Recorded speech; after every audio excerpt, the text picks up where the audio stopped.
Thank you. Good afternoon, my fellow Fijians. The latest weather bulletin today at 12 o'clock identified Cyclone Winston to be some 300 miles west of Nandi, moving in southwesterly direction. And it's supposed to be the most devastating storm on record in the southern hemisphere at category 5 when it reached our shores in the last couple of days. The damage has been widespread. Homes have been destroyed. Many low-lying areas have flooded, and many people have been left stunned and confused about what to do. We have identified 5 casualties so far. The police will come out with the reports in the next 24 hours. In the aftermath of this great tragedy, many are without power and full access to water, and are of course cut off from communication.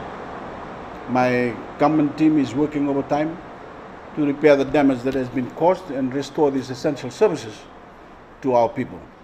In the task of recovery and rebuilding, our public utilities, government agencies and the private sector are working to re-establish our communications and of course bring back access to power and water throughout our islands. Particular emphasis will be placed on reconnecting our eastern division to our national grid so we can urgently assess and address the damage in our maritime regions. We are also working hard to keep the Fijian people as updated as possible on the restoration process. In some cases, the electric power has been intentionally cut off in order to prevent more severe damage. When we are able, we will provide timelines for the return of water and power so that people can plan in the short term for how best to care for themselves. While this work is being completed, the curfew will remain in effect until 5:30 a.m. tomorrow morning.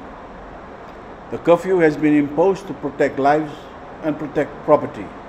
And it is vital that everyone respect the curfew for your safety and the safety of your loved ones. Please disregard any reports that the curfew has been lifted. The Department of Information is the only authorized and reliable source of information for updates on the curfew. It is also vital that everyone remain in their homes while government teams and officials carry out the important work of repairing and restoring our critical infrastructure. There is a great deal of debris on our roads and in our communities. Power lines have gone down all over the country, and roofing iron, glass, live electric wires, and other hazardous materials pose serious threats to public safety. We are working hard to make your streets and communities secure once again, but that will take time.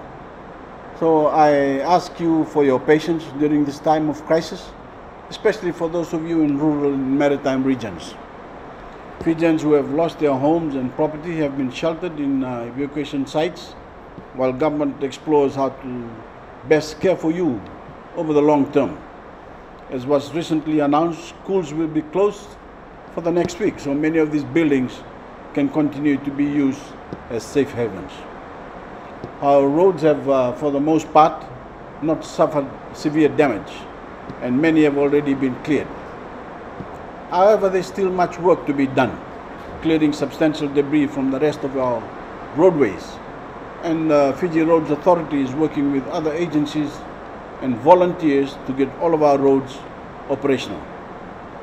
Our armed forces and Fiji Police Force have also been engaged to assist with rehabilitation, rescue operations and the general cleanup. They will work alongside other agencies to make sure this work is completed efficiently so that Fijians can return to their normal lives as soon as possible. In the meantime, I urge every Fijian to stay mindful of your surroundings and stay indoors. There is no telling whether the cyclone is gone for good, so we need to act accordingly. That is why it is important that you adhere to instructions from government and avoid dangerous situations. This is a time of sorrow, but it will also be a time of action. We will stand united in the face of this disaster. Please, if you see your neighbor struggling, help if you are able to. If you see a dangerous situation, report it, and keep your fellow Fijians in your prayers as we together overcome this tragedy. I know that for those of you who have lost your homes, your livelihoods, or are cut off from essential services, it is hard to imagine a brighter future. But that future will come. We will reclaim what we have lost. I call once again for every Fijian to remain committed to work together during our recovery efforts. Follow instructions from government officials carefully and do what you can to keep yourselves out of harm's way. And I thank you.